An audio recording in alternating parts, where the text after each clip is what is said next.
اور قبل اس کے کہ میں قواعد وغیرہ شروع کروں تو سب سے بڑا قاعدہ ہر علم کے لیے اور ہر چیز کے لیے، ہر عبادت کے لیے سب سے بڑا قاعدہ اخلاص ہے۔ اس وجہ سے آپ دیکھیں گے کہ امام بخاری رحمہ اللہ نے پہلی حدیث اپنی کتاب کے اندر جو نقل کی ہے وہ اخلاص کے تعلق سے ہی ہے، یعنی نیت خالص ہوگی، نیت اگر صحیح ہوگی تو اس پر مرتب ہونے والے جتنے بھی اعمال ہیں وہ تمام کے تمام درست ہوں گے، اور کسی بھی عمل کی، چاہے وہ عمل بڑا ہو چاہے چھوٹا ہو، اس عمل کی قبولیت کا دار و مدار اخلاص پر ہے، نیز یہ کہ وہ عمل نبی اکرم صلی اللہ علیہ وسلم کی سنت کے موافق ہو۔ تو اخلاص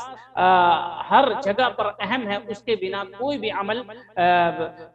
بھی عمل قابل قبول نہیں ہے، بلکہ یوں کہہ لیجئے کہ اخلاص کی اہمیت ویسے ہی ہے جیسے جسم کے اندر روح کی اہمیت ہے، روح نکلنے کے بعد جسم کی کوئی اہمیت اور حقیقت باقی نہیں رہتی، ویسے ہی اگر عمل میں اخلاص نہیں ہو اور علم، چاہے وہ طلب علم ہو یا کوئی اور چیز ہو،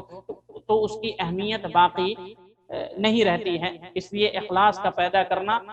بہت اہم ہے۔ چنانچہ عبداللہ بن مسعود رضی اللہ عنہ فرماتے ہیں لا ينفع قول الا بعمل، کہ کوئی بھی قول اس وقت تک فائدہ نہیں پہنچا سکتا ہے جب تک کہ اس قول کے مطابق عمل نہ کیا جائے، اور ولا ينفع قول وعمل